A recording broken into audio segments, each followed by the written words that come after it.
আর একটা কথাও বলবে না তুমি চরিত্রহীনা নারী। এই মুহূর্তে আমার বাড়ি থেকে বেরিয়ে যাও। কি বলছো তুমি? অরিত্র, খোদার কসম আমি নির্দোষ।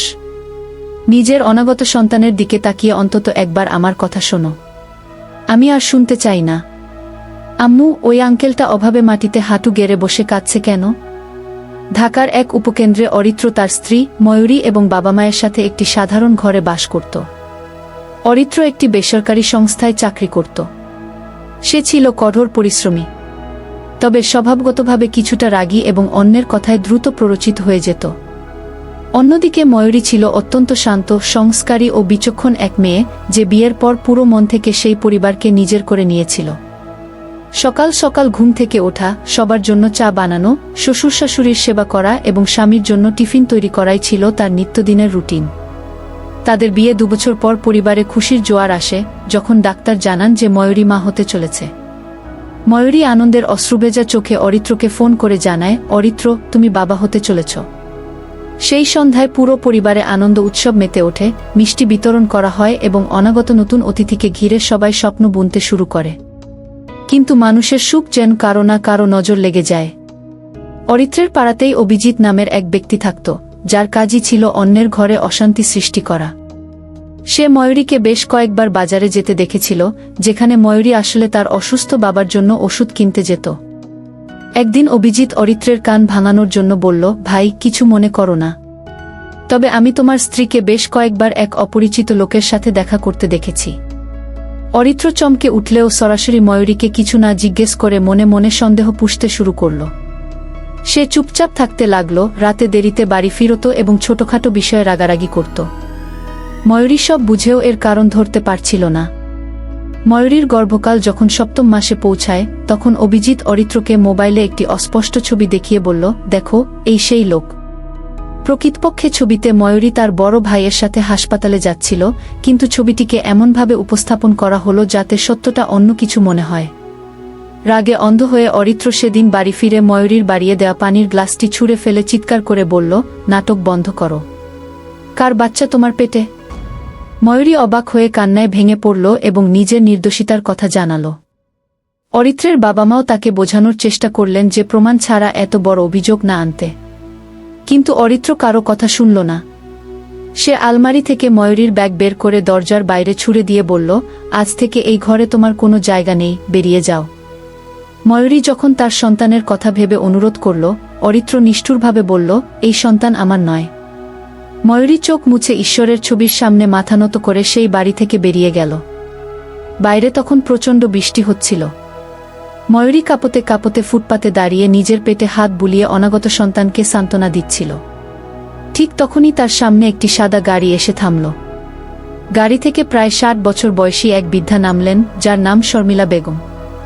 তিনি একটি সমাজসেবামূলক সংস্থা চালাতেন।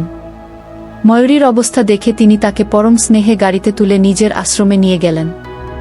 সেখানে তাকে শুকনো কাপড় ও গরম খাবার দিয়ে বিশ্রামের ব্যবস্থা করলেন। পরের দিন সকালে ময়ূরীর মুখের সব ঘটনা শুনে শর্মিলা বেগমের চোখও জলে ভরে গেল। তিনি ময়ূরীকে সাহস জুগিয়ে বললেন, যে তোমাকে না শুনেই দোষী ভাবল, সে সবচেয়ে বড় অন্যায় করেছে। তবে মনে রেখো, ঈশ্বরের ঘরে বিচার হতে দেরি হতে পারে, কিন্তু অন্ধকার নেই। ময়ূরী সেদিনই সিদ্ধান্ত নিল যে সে আর কারো কাছে হাত পাতবে না, নিজের ক্ষমতায় সন্তানকে বড় করে তুলবে।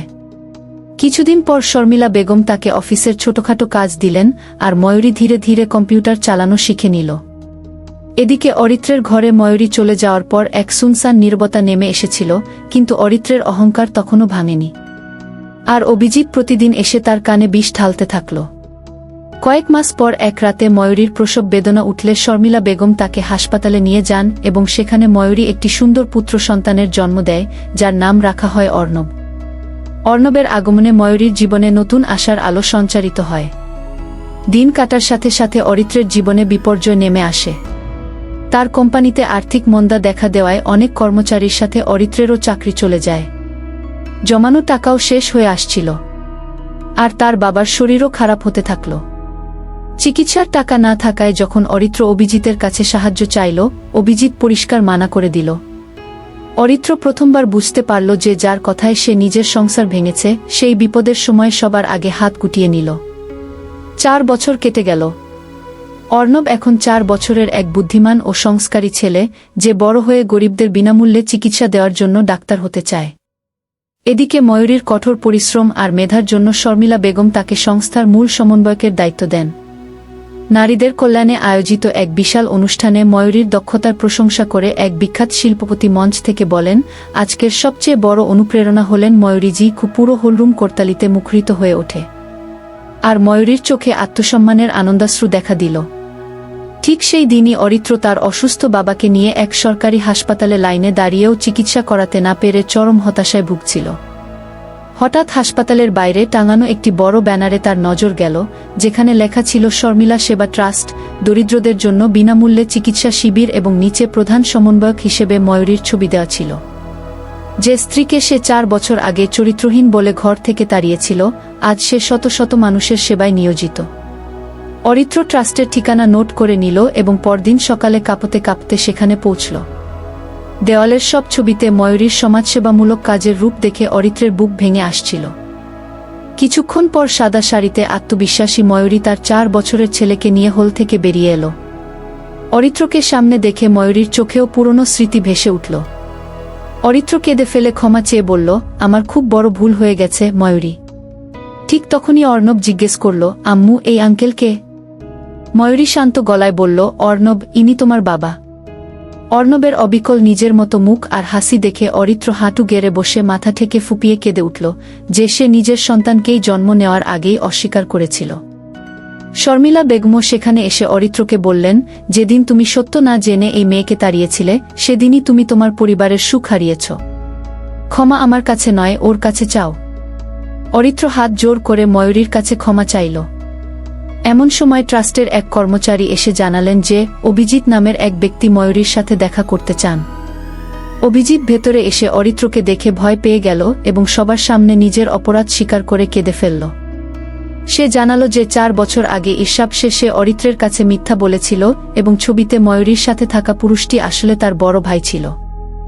অভিজিৎ নিজের ভুলের জন্য যে কোনো শাস্তি মাথা পেতে নিতে চাইল, কিন্তু শর্মিলা বেগম বললেন, মানুষের নিজের বিবেকই তার সবচেয়ে বড় শাস্তি দেয়। অভিজিৎ মাথা নিচু করে চলে গেল।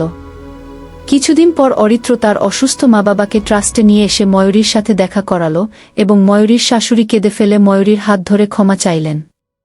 ময়ূরী তাদের পা ছুঁয়ে প্রণাম করে বলল, আপনারা আমার বড়, আমার মনে কোনো ক্ষোভ নেই। ধীরে ধীরে সম্পর্কের দূরত্ব কমতে লাগল। তবে ময়ূরী একটি শর্ত রাখল যে যদি তারা আবার একসাথে থাকে, তবে সম্পর্কের ভিত্তি হবে কেবল বিশ্বাস। তৃতীয় কোনো ব্যক্তির কথায় আর কান দেওয়া যাবে না। অরিত্র সেই প্রতিশ্রুতি দিল। কয়েক মাস পর অরিত্র নিজেও ট্রাস্টে কাজ করা শুরু করল এবং গরিব শিশুদের পড়াশোনায় সাহায্য করার পাশাপাশি যেসব পরিবারের সন্দেহের কারণে ভাঙন ধরছিল, তাদের বোঝাতে লাগল যে সম্পর্ক বিশ্বাসে গড়ায় আর সন্দেহে ভেঙে যায়। কিছুদিন পর ট্রাস্টের এক অনুষ্ঠানে যখন শর্মিলা বেগম ময়ূরী ও অরিত্রকে মঞ্চে ডাকলেন এবং অর্ণব দৌড়ে গিয়ে বাবা মায়ের হাত ধরল, তখন মনে হলো 4 বছরের অন্ধকার কেটে গেছে। ময়ূরী আকাশের দিকে তাকিয়ে ভাবল, সত্যের জয় একটু দেরিতে হলেও অবশ্যই হয়। এই গল্প আমাদের শেখায় যে সত্য না জেনে কারো উপর দোষারোপ করা উচিত নয়, কারণ বিশ্বাসই যে কোনো সম্পর্কের সবচেয়ে মজবুত ভিত্তি এবং এক মুহূর্তের সন্দেহ পুরো পরিবারকে ধ্বংস করে দিতে পারে। বন্ধুরা, গল্পটি যদি আপনাদের ভালো লাগে তাহলে ভিডিওটিতে লাইক, শেয়ার আর কমেন্টস করতে ভুলবেন না এবং এ ধরনের আরও নতুন নতুন ভিডিও পেতে চ্যানেলটি সাবস্ক্রাইব করে আমাদের সাথেই থাকুন। ধন্যবাদ সবাইকে।